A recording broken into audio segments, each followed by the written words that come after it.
అమరావతికి సంబంధించి మన క్యాపిటల్ అమరావతికి సంబంధించి ఏదైతే దానికి సంబంధించిన బిల్లు ఏదైతే ఉందో దాని గురించి కూడా మేము రేపు ఈ బడ్జెట్ సమావేశంలో ముందుకు తీసుకురాబోతా ఉన్నాం.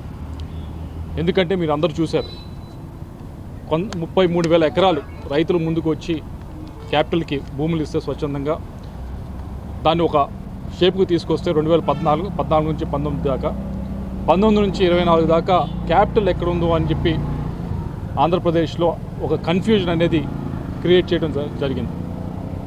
అందుకని ఆ కన్ఫ్యూజన్ని పటాపంచలు చేయాలి. ఆ కన్ఫ్యూజన్ ఎట్టి పరిస్థితుల్లో కూడా ఎవరు ఏ విధమైన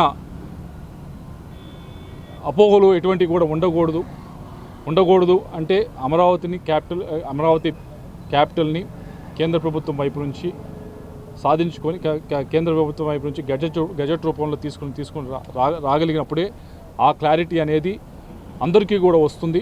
ఆ క్లారిటీ రావడంతో పాటు ఇక్కడ ఉన్న ఎవరైతే ఇక్కడ ఇన్వెస్ట్మెంట్స్ కానీ వీటికి ఇలా ఇక్కడికి వ్యవస్థలను ఇక్కడ తీసుకురావడానికి ప్రయత్నిస్తున్నారు, పెట్టుబడులను తీసుకురావడానికి ప్రయత్నిస్తూ ఉన్నారు, వారందరికీ కూడా ఒక గ్యారంటీ రూపంలో ఇది ఉంటుంది అనే ఉద్దేశంతో అమరావతి క్యాపిటల్ బిల్లు పైన కూడా రేపు జరగబోయే బడ్జెట్ సమావేశంలో మాట్లాడదలుచుకున్నాము.